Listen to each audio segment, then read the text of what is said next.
Good morning, students. This is Dr. Eustace Russell working as Assistant Professor, the Department of Mechatronics Engineering at Sri Muthukumaran Institute of Technology. So far, we are seeing the subject called Engineering Mechanics, subject code ME25C02 under the regulation of 2025 for the first year students, second semester. So we have successfully completed 3 units in this subject. Today we are going to see the 4th unit, the last unit of this engineering mechanics subject. We will see one by one. First, let us see the unit name called friction. And the various topics which I highlighted here are laws of friction, coefficient of friction, and angle of friction. Then followed by types of friction problems, wedge friction and ladder friction. The last topic will be belt friction. So what is friction?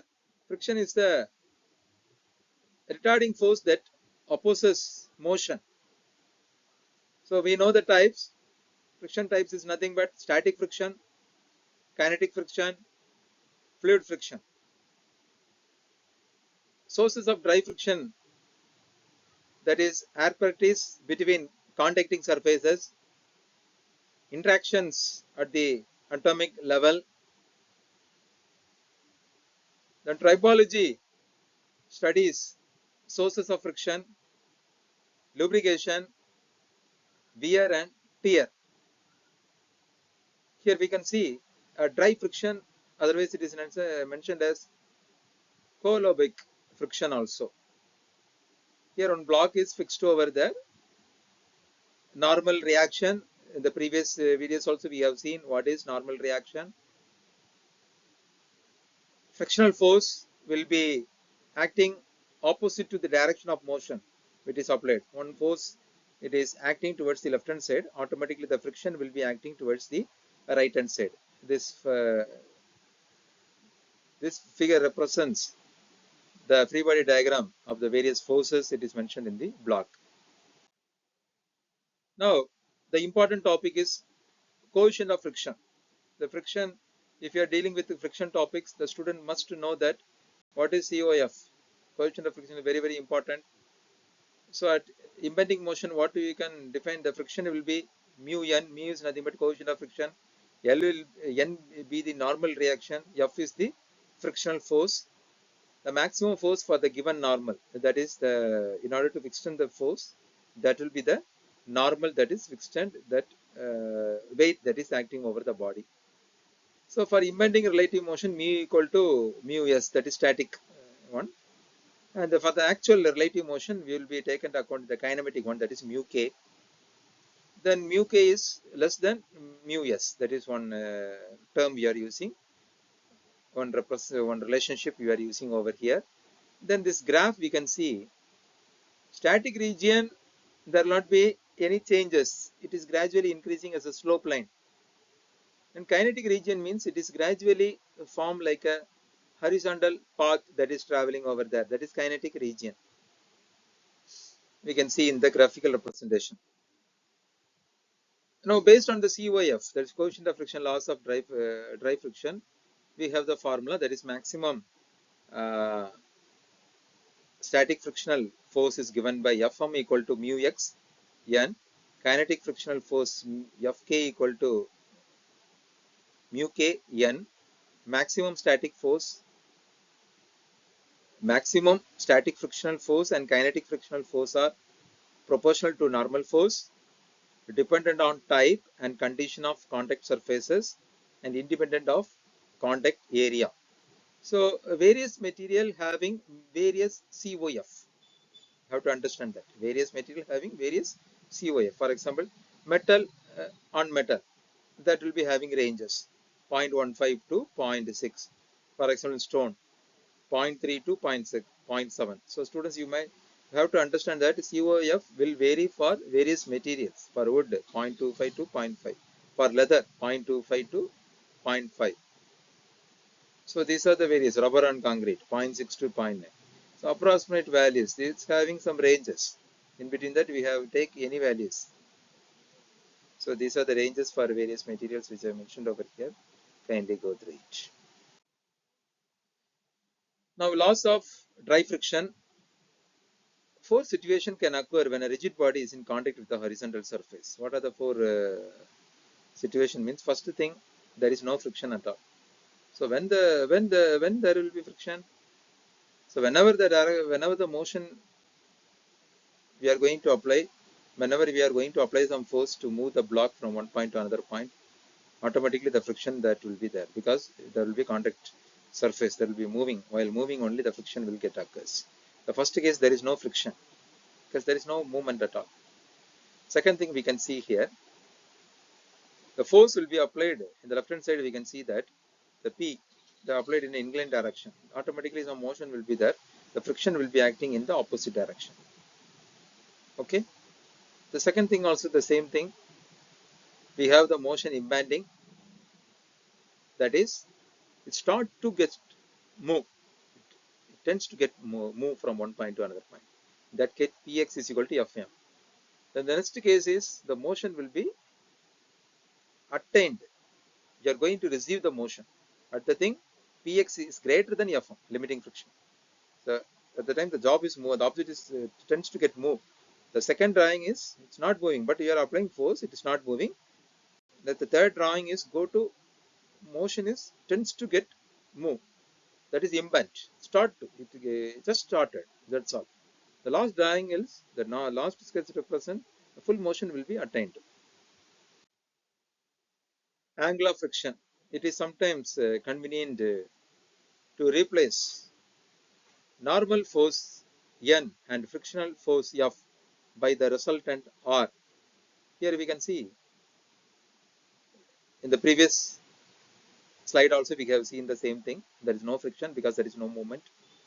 Second, force is applied, till now no motion is attained. Third one is it tends to get impend. Motion, it tends to get impend. Impends motion. Motion will be get attained.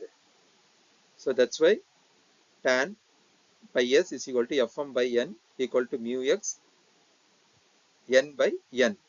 So n will get cancelled, you will get mu s only.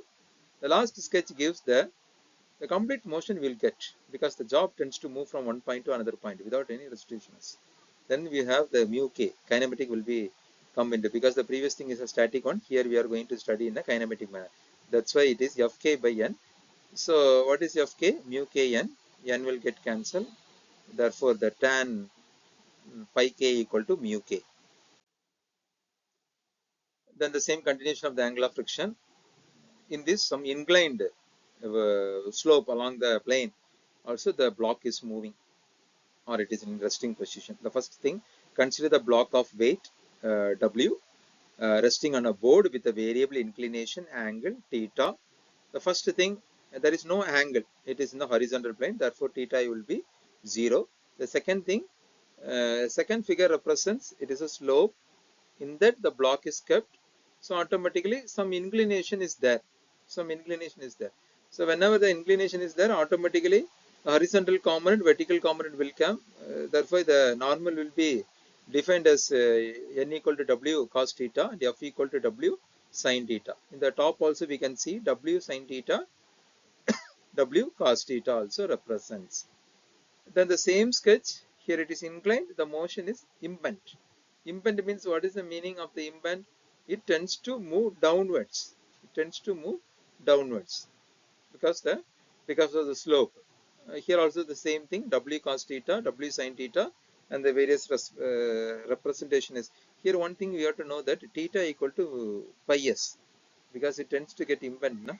The first case, the second case is theta is less than pi s, and the last term also you will get theta will be greater than pi s. These are the conditions we are applying. When it is attained the full motion, automatically the theta will be greater than mu s. When the vehicle is in the slope, if you are giving the accelerator to overcome that slope, automatically that will be greater than 1. So you must understand that. So problems, a basic problem which I took here, one of the interesting problem. 100 Newton force act as shown on that 300 Newton block placed on an inclined plane. Some inclined plane is given, but no angle is given. Instead of that, one right angle triangle, various units is given to find out the angle. Coefficient of friction block and the plane area is given as 0.25 and 0.2. Determining whether the block is in equilibrium and find the value of the friction force. The first step is drawing the free body diagram. The friction force is opposite to the direction of the impending force that already we discussed. Then determine the values of friction force and normal reaction force. Calculate maximum frictional force and compare with the frictional force required for equilibrium. If it is greater, the block will not slide. So that is in the last condition. Greater means it will not get slide. If maximum frictional force is less than the frictional force required for equilibrium, block will slide. Calculate kinetic frictional force. Here, this give a calculation part. In that, the free body diagram which I mentioned over here, motion is along the upward direction along the plane, so friction is downwards. Normal is perpendicular to the plane, and the weight 300 Newton. Along with that, we are going to find the angle also. Instead of angle, directly we can apply the trigonometry conditions. 3 by 5 it is applied over here. Then first you have to take the summation of horizontal forces along the plane acting along the x-axis, then perpendicular to the normal plane. Upon calculation, F equal to minus 80, N equal to 240. Then calculate maximum frictional force and compare with the frictional force required for equilibrium. Then you will get mu x N equal to, then just substitution you will get 60 Newton. Why this solution imply about the block means the block will slide down the plane. So if the maximum frictional force is less than the frictional force required for equilibrium, block will slide. This is one condition. If a frictional force is less than the, so maximum frictional force is less than the frictional force required for equilibrium, then automatically the block will slide. Then therefore F actually is equal to mu k n 0.2 into 240 Newton. Therefore 48 Newton we will get. So this is the reference which I used for preparing this content, students. Kindly go through it. Thank you for your kind attention. So please subscribe the channel and share this video to your friends. So we will meet in the upcoming video of this chapter called friction. So thank you, students.